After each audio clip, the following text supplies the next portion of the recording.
Good morning, everyone. Good morning, everyone. Please confirm if I am audible. Good morning, sir. Yeah, thank you. Good morning, sir. Very good morning, dear.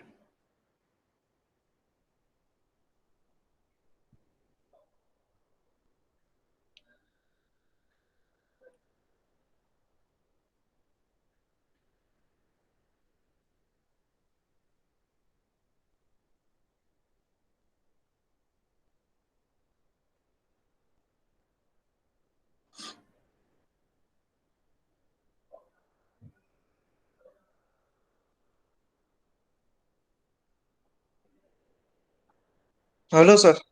Yes, Sir, I'm Tirth Gachara for giving the extension for assignment. yeah, Sir, today I will be submitting my assignment. Okay, sir. okay, no issue. Now you are fine? Yes, sir. I'm fine. No issue. Okay, sir. What about the attendance of your other friends? How many were in the previous session? Morning and morning time, first two sessions. Any idea about the attendance? Sir, there was 24. 24. And I think all are aware about today we have to discuss the case. Right. I don't know when they will understand the value of the case.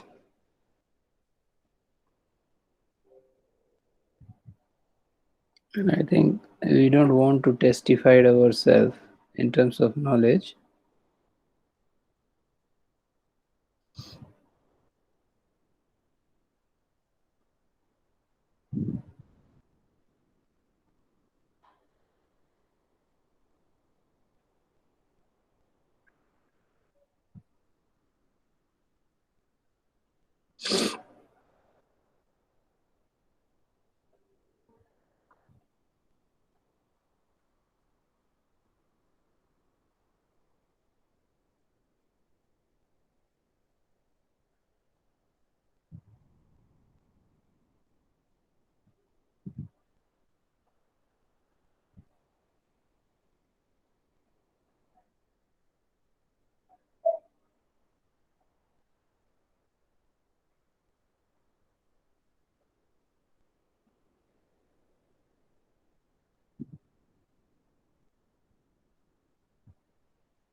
So instead of wasting time, it's better we can start. So right now we are 9. Quickly confirm how many of you have gone through the case so that it will help in understanding our overall learning. Those who have gone through it, please type yes. Those who have not prepared, please type Y. So it will help me to run the today's session accordingly.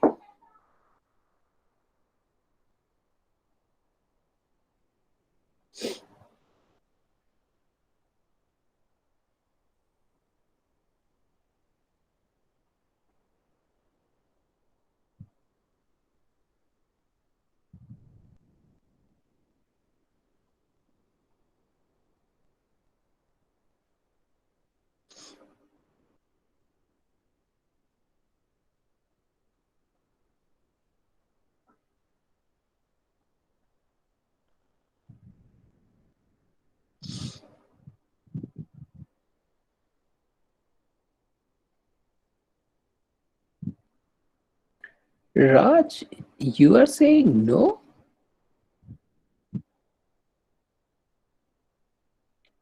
Raj,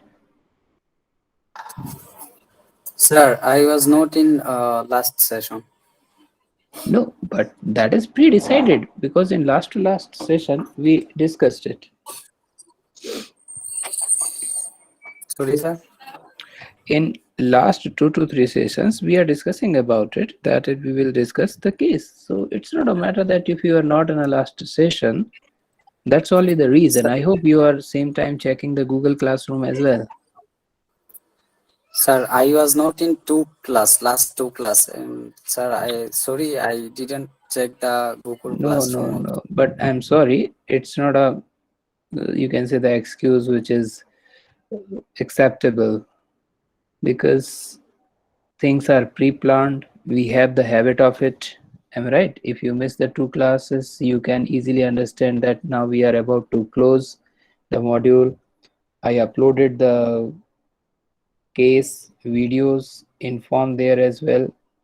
So you must have to prepare. It's a negligence. It's not a if you are not attended. And from the beginning, it's about almost a last session. But from the beginning, I am saying that if you have not attended the session, it's your responsibility to contact your friends and check what exactly happens in your absence and what kind of a preparation you need to have. You people are very mature guy. I think that's a very simple fact. Yes, sir.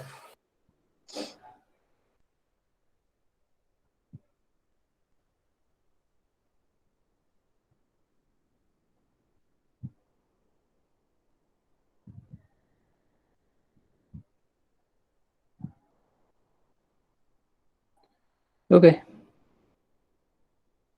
So out of 12, only 4 has responded that they were prepared for the case or not. May I know about the others or I must have to close the attendance for the day? मुझे क्या करना चाहिए? Should I close the attendance chat box so only 4 will get the attendance? Or you people will write your opinion. It's a simple Y or N, only two letters, and out of which you have to type only one.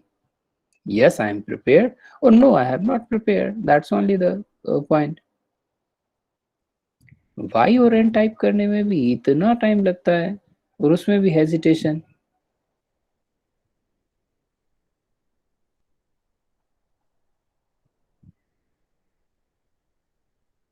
You have to check connection at your end here.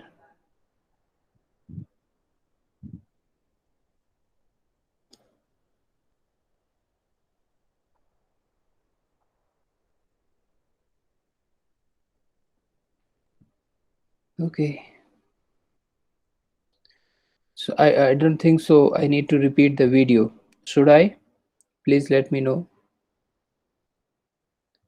Stuxnet video, two videos. One is talking about the you can say the severity of cyber attacks, and another is especially talking about the Stuxnet and cyber warfare. Should I need to repeat? I already played it. Anastasia, what's your yes mean? Should I need to repeat it?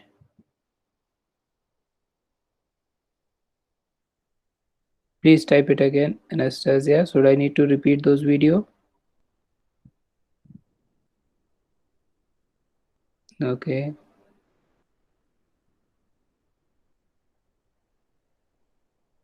But I don't think so. What's the meaning of uh, putting the videos on classroom? I don't know what you people do with it. At this age, you people are so busy, even not able to see the 2 minutes, 3 minutes video, that too in at 48 hours.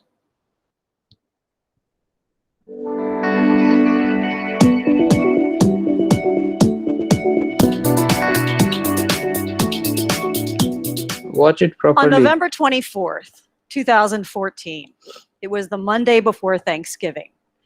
Amy Pascal is driving to her Sony Pictures Studio office in Culver City, California.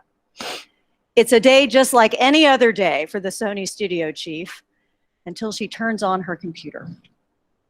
And there on the screen is an image of a creepy red skeleton with a message, hacked by #GOP. Now, at first, Amy Pascal thinks this has got to be some kind of joke, but it wasn't a joke. It was the beginning of a cyber nightmare so bizarre that not even Hollywood screenwriters could have imagined it. Now, we know that the cyber attack was eventually attributed to the government of North Korea. It was one of the most damaging cyber attacks in American history, and it was perpetrated by one of the most isolated and poorest countries on earth. The attackers stole and then publicly released terabytes of data from Sony, including vital trade secrets, yet to be released movie scripts, salary and contract information, and personal information from thousands of Sony employees. But the attackers didn't just steal, they destroyed. They wiped data from hard drives of thousands of Sony computers and servers. The attack forced Sony off the grid entirely, and the attack revealed private emails so embarrassing that Amy Pascal, one of Hollywood's most powerful executives, eventually had to resign. And then it got worse.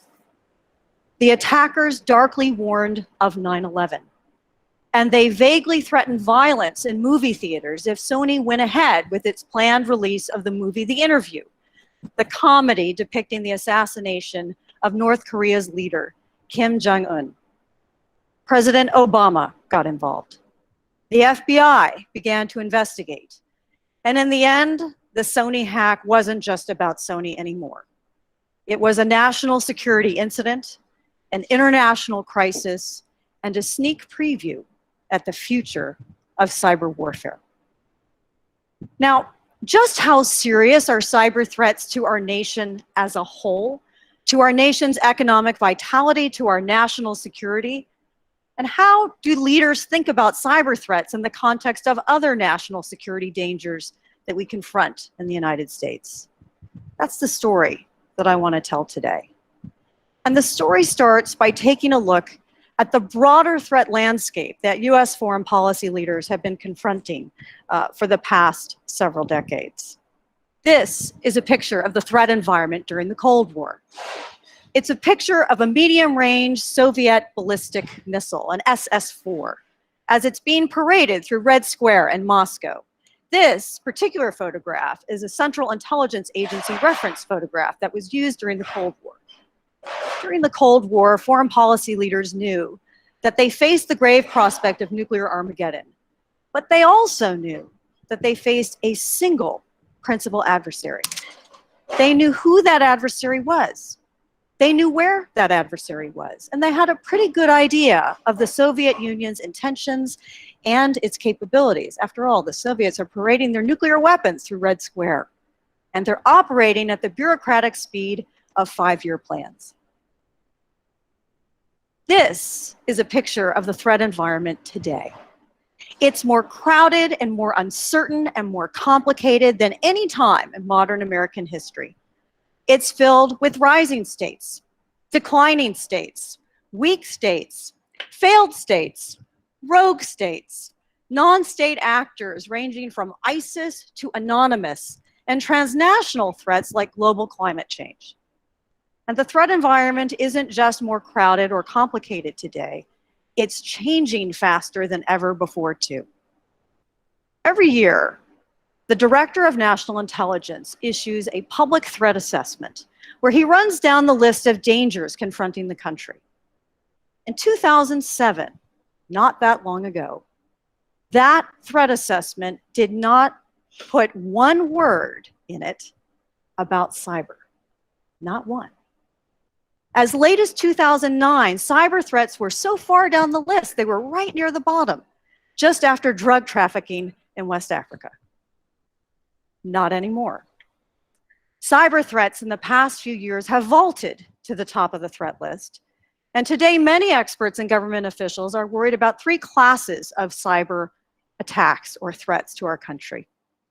The first is the massive theft of intellectual property from American corporations that could degrade our economic competitiveness for generations. The second is attacks that could inflict massive disruption on our way of life in ways that we have never imagined before. And the third is cyber attacks that could degrade, disable, or destroy our nation's military ability to defend itself or to attack if our vital interests are threatened. The threat environment today is crowded, it's complicated, and it's uncertain, and it's changing at the speed of cyber. Cyber threats are a part of this threat environment, and they're new, but they're also very different from other traditional national security threats. And they're different in 5 key ways that I want to talk about with all of you. The first key difference between traditional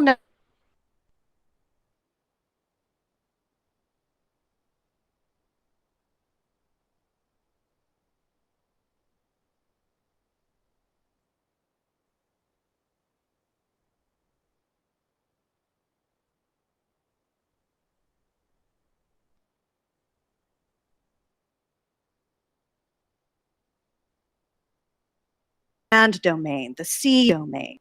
And in those physical domains, the countries that have the most weapons and the most sophisticated weapons are the most powerful. But that's not true in cyber. The United States has the most sophisticated offensive cyber capabilities of any nation in the world, and yet we in the United States are the most vulnerable.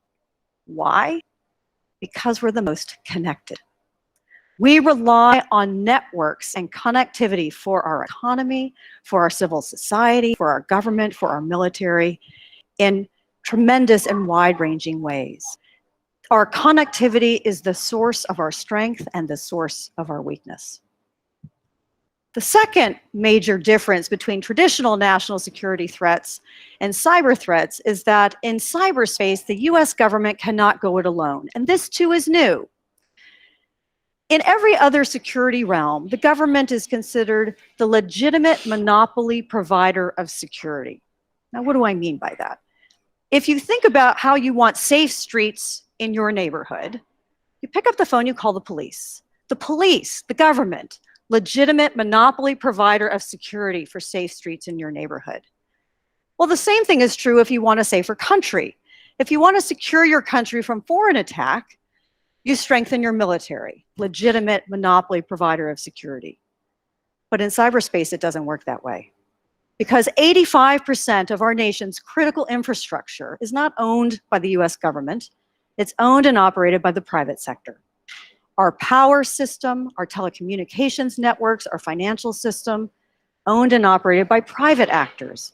The government can't defend those sectors from attack by itself. The government can't go it alone. Now, the third key difference between traditional national security threats and cyber threats is that in cyberspace, the attack surface is huge. There are no safe neighborhoods in cyberspace. One senior military official described cyberspace to me this way.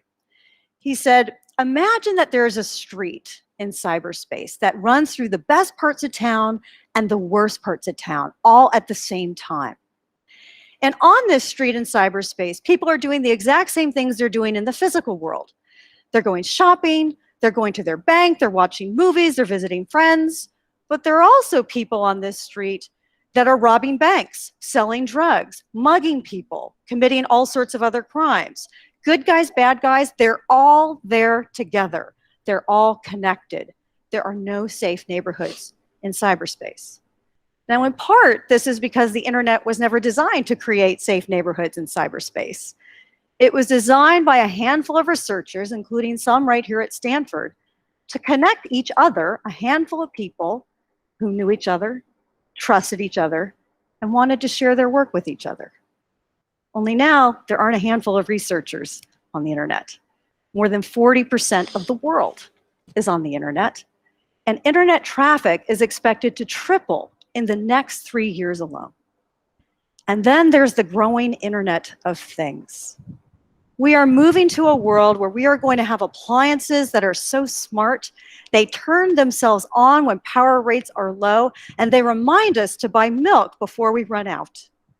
We're moving to a world of driverless cars and implantable medical devices that can transmit vital data about our bodies directly to our doctors.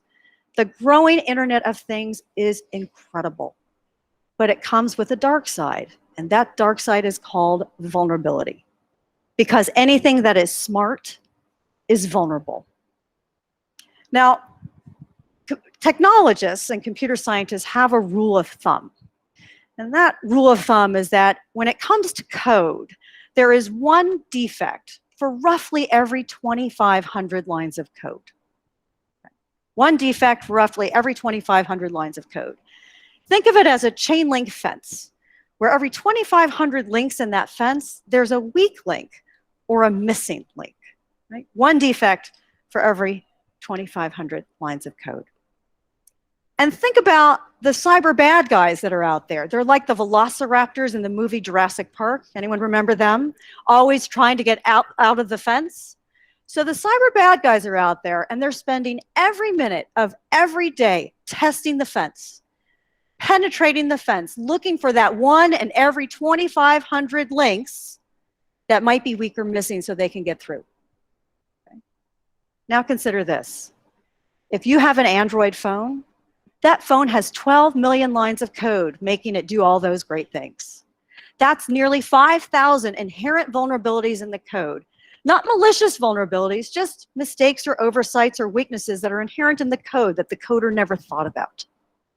If you have a Windows operating system on your computer, that's 40 million lines of code. The attack surface in cyberspace is huge. That leads to the fourth difference, which is that in cyberspace, victims often don't even know that they're victims until sometimes long after the fact. The Home Depot breach that made headlines in 2014 wasn't discovered until 5 months after it began. One study found that 85% of cyber breaches were discovered weeks after they occurred, and more than 90% of them were discovered by third parties, not the victims themselves. The military is not immune from this challenge either. The worst publicly revealed breach in US military history occurred in 2008, when an infected thumb drive was placed inside a device inside a US military installation in the Middle East. A foreign intelligence service had put on that infected thumb drive something called a worm. And that worm spread malicious code from computer to computer and eventually accessed classified and unclassified networks. And that malicious code also directly sent that information directly to a server under foreign government control. And all of this was going on for 14 months before it was detected by the Pentagon. 14 months. This was a wake-up call for the Department of Defense. Victims often don't know they're victims until long after the fact. And that leads to the fifth and final difference between traditional national security threats and cyber threats. And that difference has to do with warning time before an attack and response time after an attack. Now, throughout history and warfare, there's usually been a long lead time for potential warning before an attack occurs. And this is because moving people and equipment across territory takes time. It takes effort. And that means there are often telltale signs that an adversary might be up to no good, like massing troops along the border. Once an attack occurs, however, response can be swift, because in the physical world, of course, we usually know who attacked us, and we know where they are. So long warning time before an attack, short response time after an attack. In cyber, it's flipped. No warning time before an attack, but response is hard. And sometimes it takes a long time. Why? Because of attribution. Attribution, or figuring out who's actually responsible for a cyber attack, is sometimes fast, but usually it's not. Because even if you know the computer or the server where the attack originated, figuring out who's typing behind that keyboard, what's their relationship to a company or an organization or a foreign government, is much, much harder. So these timing differences have pretty significant implications for how we think about defense and deterrence in a cyber age. And we're just beginning to figure that out. Now, how does the real cyber movie end? I don't know. But the Nobel laureate Tom Schelling once warned we should be very careful about confusing the unfamiliar with the improbable. The Sony attack was bizarre, but for most of us, it wasn't particularly scary. For most of us, we think about cyber threats of today like this. The cyber threats of today or about our information. It's about people who steal our credit cards. It's about making access to our computers and our smartphones harder.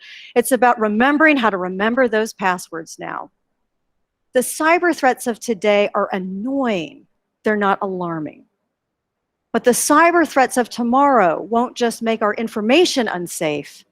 They could make our physical world unsafe too. The cyber threats of tomorrow could disable the cars that we drive, the airplanes that we fly. They could turn off power or water to cities across the country for days or weeks or longer. They could incapacitate our military or even turn our own weapons against us. The cyber threats of tomorrow could affect anything that requires a networked computer to operate. And increasingly, that means everything. Thank you very much.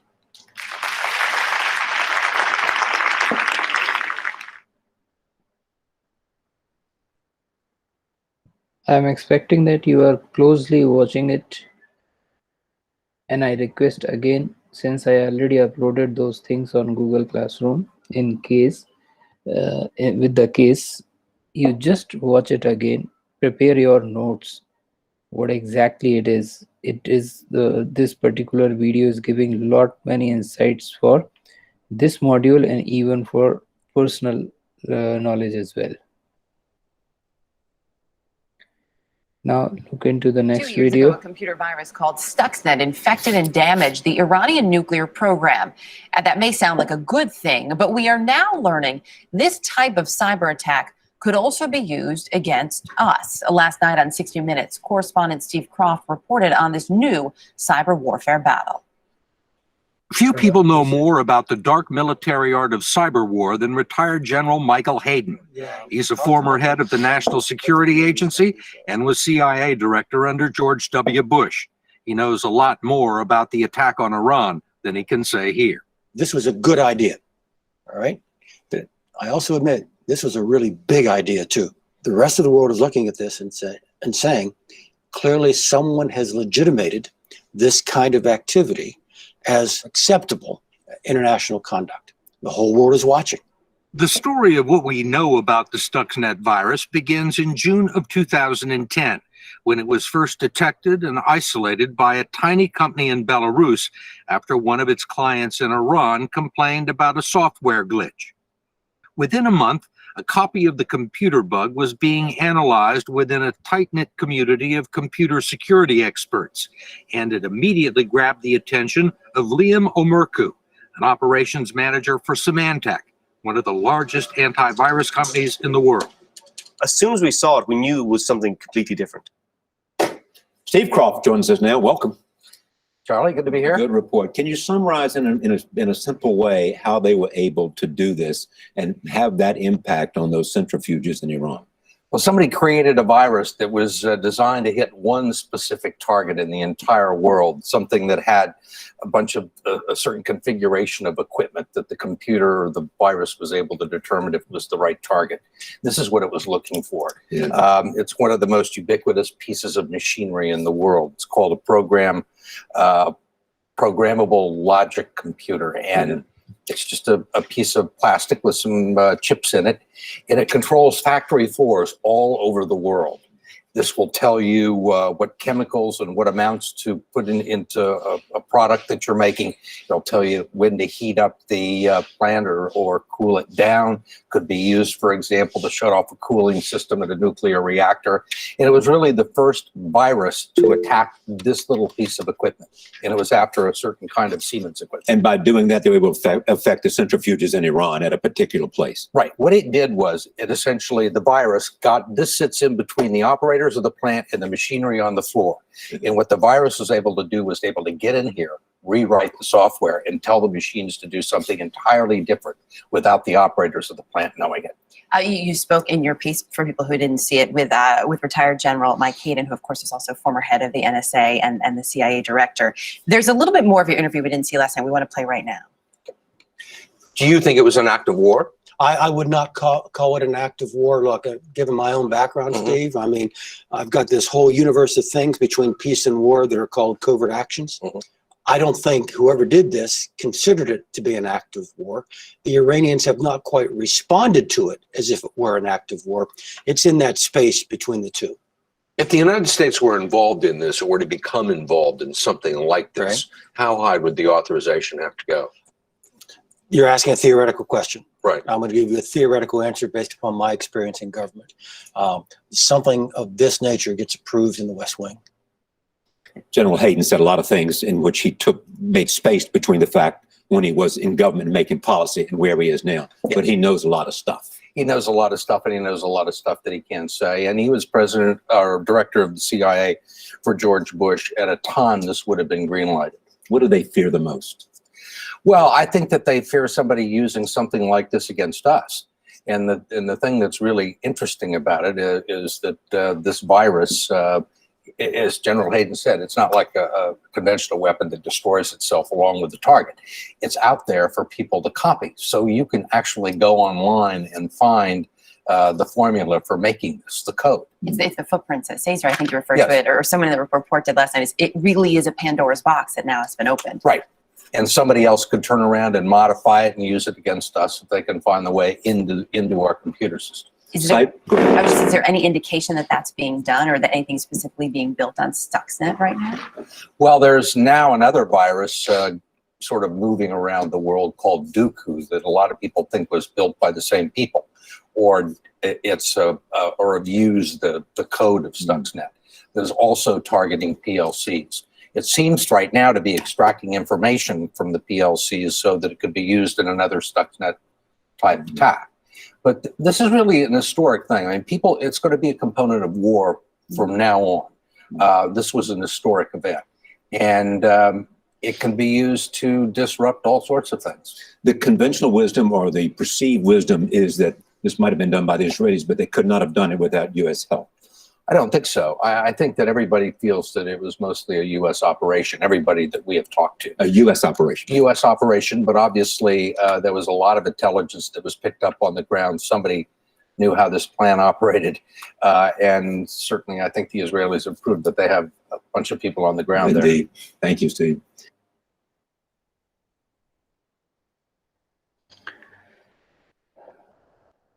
I hope it makes sense of watching these two videos.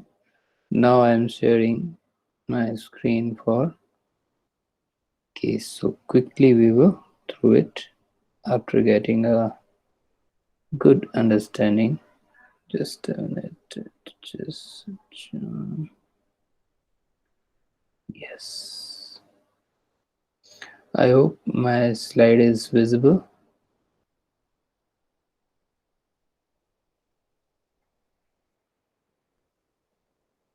Yes, sir, it's visible. Yeah, thank you.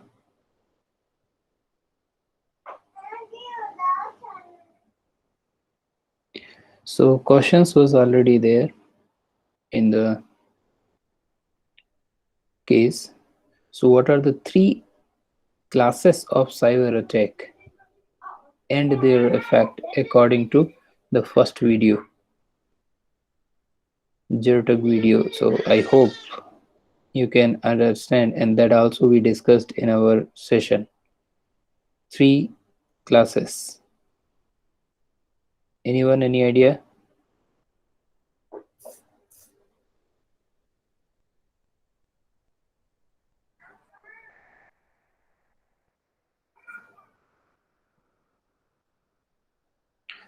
If you don't have idea, you can type it no. Malware. Classes. Here they are talking about the word classes of cyber attacks.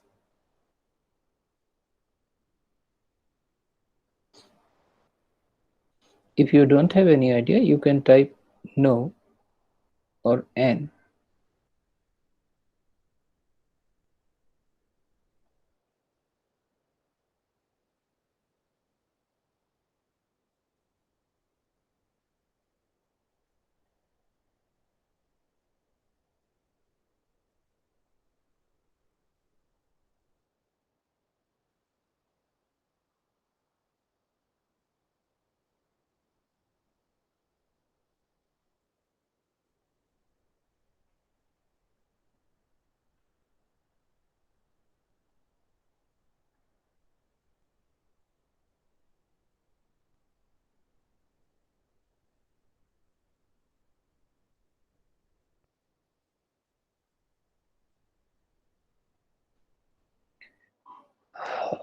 read the question beta. Uploaded the slide. Discussed many times. Yesterday's session as well, I repeated all those things. The three classes of attack are intellectual property theft, which degrade our economic competitiveness, attack that disrupt our way of life, such as attack to our infrastructure. I have discussed about the Venezuela case, how they have destroyed or disturbed the power grid to supply for a country. So entire country were in blackout for more than a week. An attack that threatened the military ability to defend itself. Clear? That means your own weapons, your own missiles will not follow your instructions because somebody is already attacked on it. Or maybe they themselves will kill. One incident happened at the time of India and Pakistan tussle after Pulwama, I think. Pulwama, yes, after Pulwama attack. Himanshu ji ये meeting left करके इनको थोड़ा सा बता देंगे, इनको आज का अटेंडेंस नहीं मिल पाएगा। अगर आप सिर्फ इसके लिए आए हैं तो मैं इनका नोट कर लेता हूँ आज हिमांशु जी को अटेंडेंस के लिए। आप बोल देना सर ने सॉरी बोला है कि आज आपको वो अटेंडेंस नहीं दे पाएंगे, ठीक है। कोई भी इनका जो फ्रेंड हो please inform him today sir is not able to give you the attendance and he said sorry for it as well.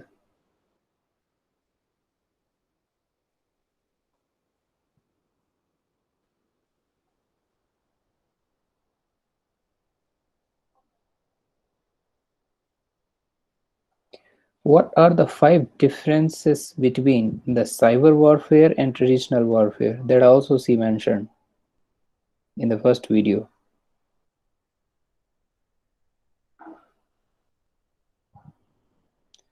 Five differences very clearly she mentions.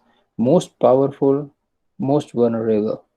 Examples he has given about America. The government cannot go it alone because as the third, the attack surface is very huge, so it's not under the control of the government. You can say the alone basis, so it's need the support of all. And victims often don't know they are victim. Pentagon 14 months they were not aware about they have already attacked by the hackers, or there were cyber attack in the Pentagon.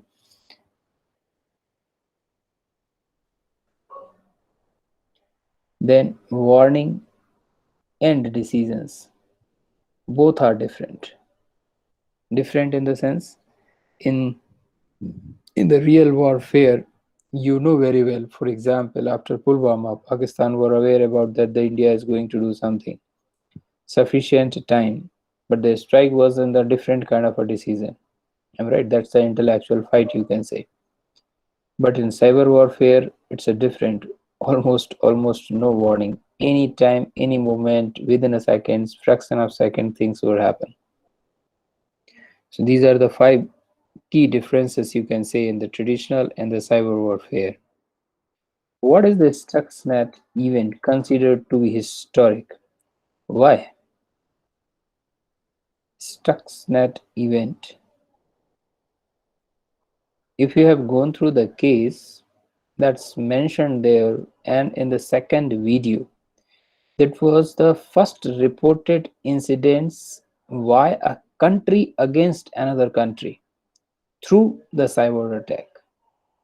How they control the programmable logical unit to spin it, move it into a different speed, so it will not be give any success when they are looking for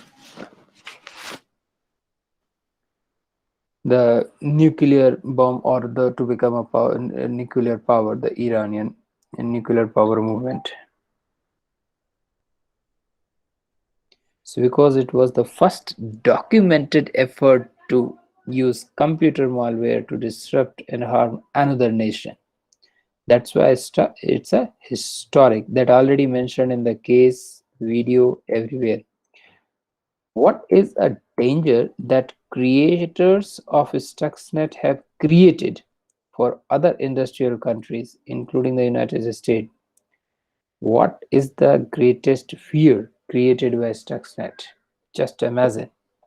And I have shared with you one example where the Chandrayaan-2 partial failure of the rover landing. Similar things happen with Israel as well, and both of them has used certain equipments from other country, especially America.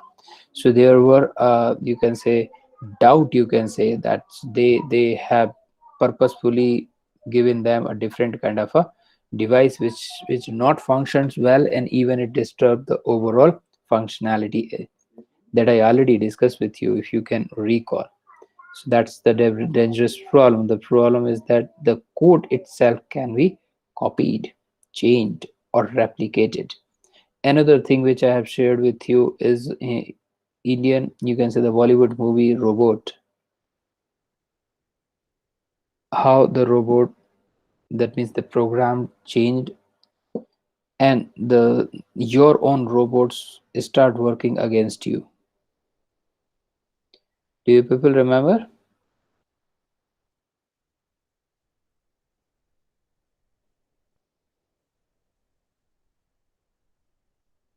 Thank you.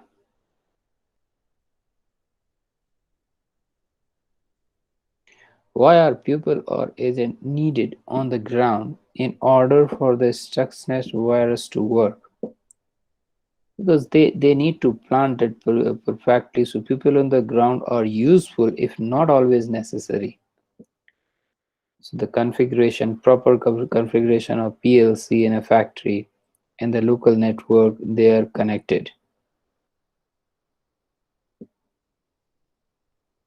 So if the local network or the network in the particular premises is encrypted, then, or a particular private, as we discuss about the intranet, then the person, those who are there, they can have the capacity to fix those issues, and the unethical effort may work.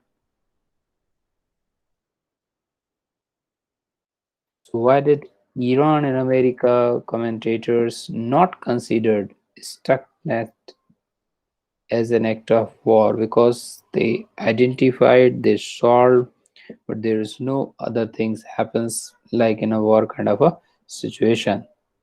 As the general noted in the video, if you can recall, I think a last question via Anchor. So he answered perfectly, and even he said that they are not treating it as an act of war.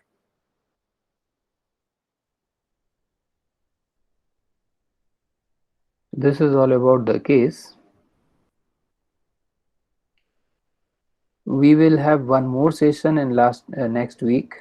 That next session will be the last session, so I will appreciate if you people come prepare with your questions from module 1 to module 5, whatever supports you required to score a good marks, your own preparation status, any other help you required. Clear? So that will be almost the final session before your examinations, even the final examinations. All right. So if you have any doubt, please come prepare in the next session so that we will discuss it. Your internal marking is absolutely based on your submission of assignments unit wise, that too on time. If you submitted, you will gain the marks. If you are not submitted, then I am sorry, because there is no other way to score. So if you are getting less marks, you just see to the mirror, ask yourself whether you have done sufficient work, and that is all your work. So I'm not going to award any marks. You are going to gain your marks. Thank you very much.